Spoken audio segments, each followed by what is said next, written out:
Assalamualaikum warahmatullahi wabarakatuh. Halo semuanya, udah tahu belum sih apa yang mau dibahas di sini? Nah, seperti yang kalian lihat, kali ini kita akan membahas mengenai dampak COVID-19 dan implementasi nilai spiritualitas. Sebelum itu, perkenalkan nama saya Cinta Vinada dari Prodi Manajemen semester 1. Sebelum masuk ke dampak COVID-19, kita bahas dulu apa sih COVID-19 itu? Apa itu COVID-19? Coronavirus Disease 2019 atau yang biasa disingkat COVID-19 adalah penyakit menular yang disebabkan oleh SARS-CoV-2. Penyakit ini menginfeksi sistem pernafasan manusia. COVID-19 awalnya diduga ditularkan dari hewan ke manusia. Setelah itu, diketahui bahwa infeksi ini juga bisa menular dari manusia ke manusia melalui udara. Nah, sekarang kita masuk pada intinya. Dampak COVID-19 bagi kalangan milenial. Yang pertama, dampak terhadap ekonomi.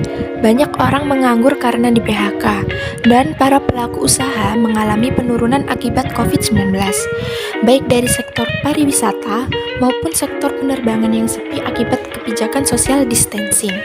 Yang kedua, dampak terhadap pendidikan. Kementerian Pendidikan dan Kebudayaan atau Kemendikbud menyatakan bahwa sekolah dan bidang pendidikan lainnya ditutup sementara dan menyelenggarakan pembelajaran jarak jauh atau online. Melalui sistem ini, semua materi tugas dibagikan secara online. Yang ketiga, dampak terhadap politik.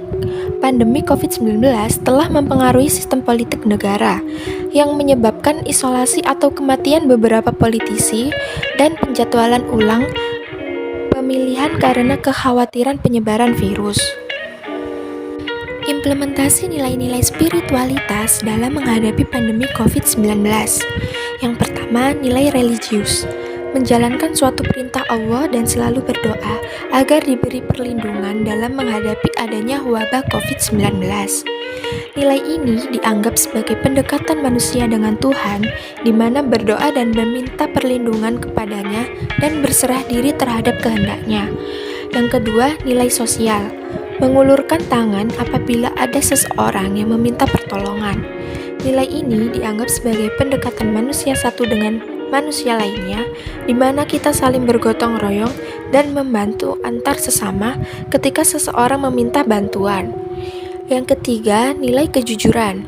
Jujur dalam perkataan dan tidak berbohong. Nilai ini dianggap sebagai pendekatan seseorang dengan dirinya sendiri, di mana bersikap jujur dalam perkataan dan perbuatan. Yang keempat, nilai bersyukur. Bersyukur karena masih diberi umur panjang dalam menghadapi wabah COVID-19.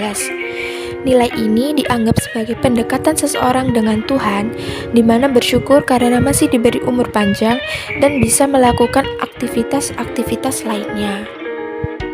Oke, kita sampai di akhir video. Sekian penjelasan dari saya mengenai dampak COVID-19 dan implementasi nilai spiritualitas. Maaf jika ada salah kata. Terima kasih dan jangan lupa like.